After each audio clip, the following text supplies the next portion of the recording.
like so many of us, I have those times in my life, those painful, painful memories, those painful, painful emotions that when they get touched, it's like a bruise, and it's oh, ouch. And I go right back to that time, and I feel all of that again, and I don't know, embarrassment, guilt, shame, anger.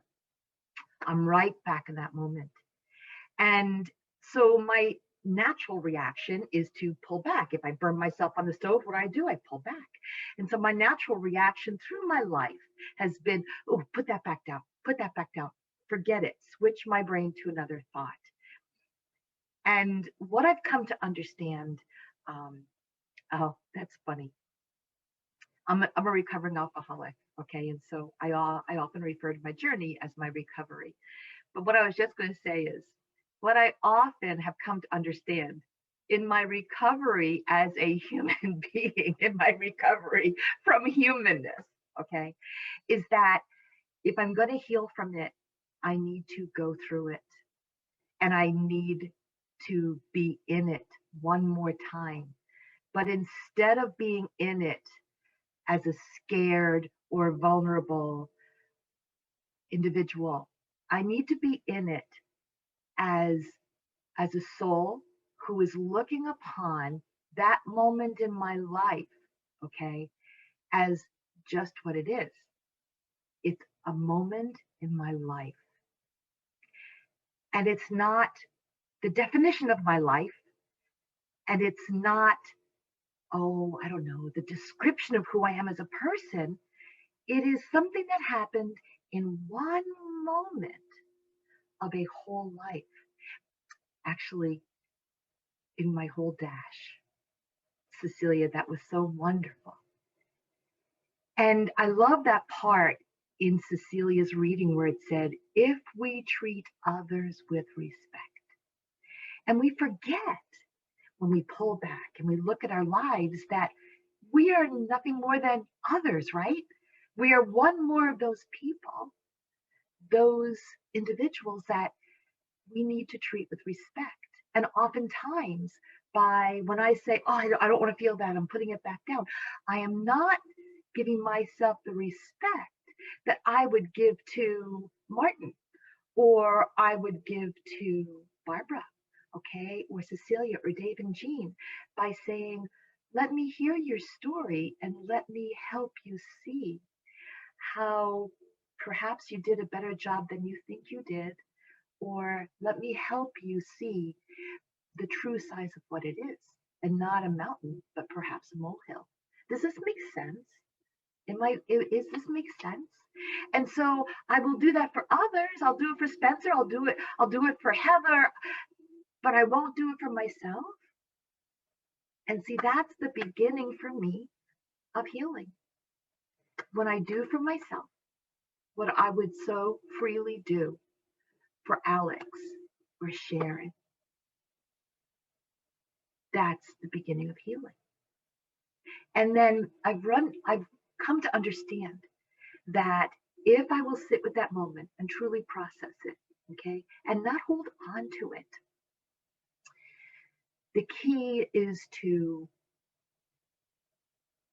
sit with it, process it, look at it from a healthy perspective, okay, as an adult, and then ask God to come and sit with me and help me truly to appreciate it for what it was.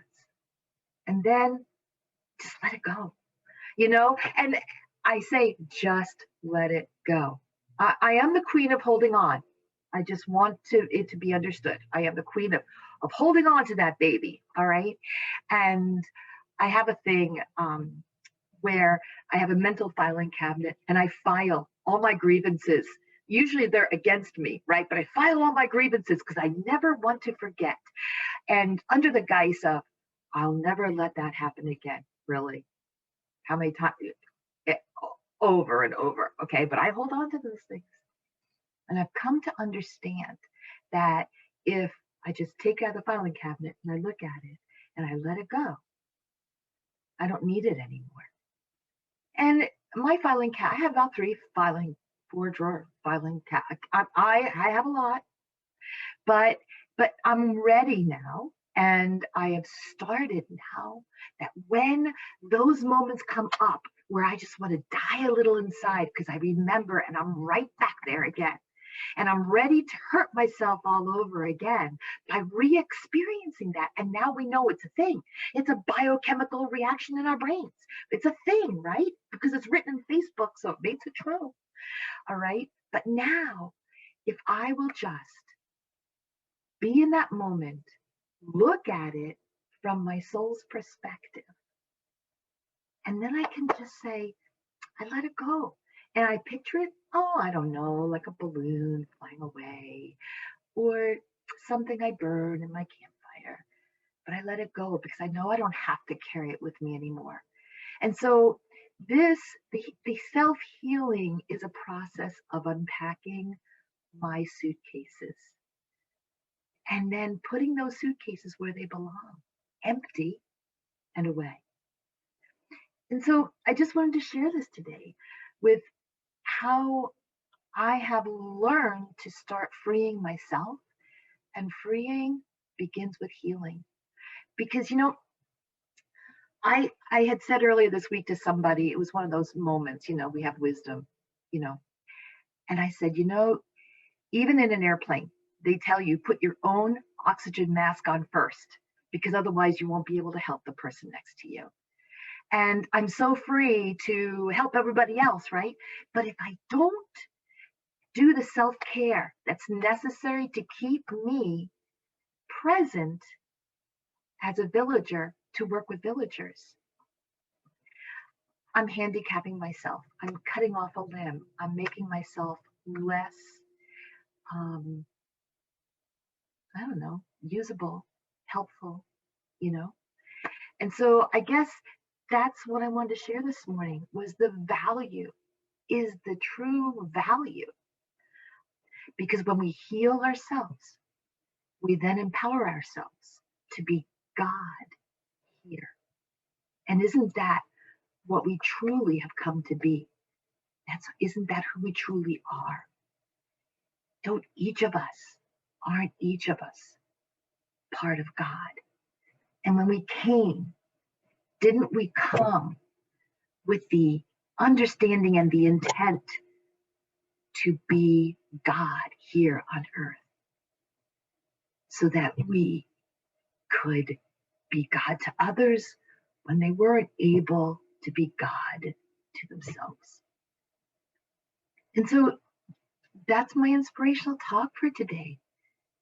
It's about let's be with ourselves so that we can be with others. And I have like about 4 or 5 other sayings around here, but it doesn't need to be read because it's all right here in this piece.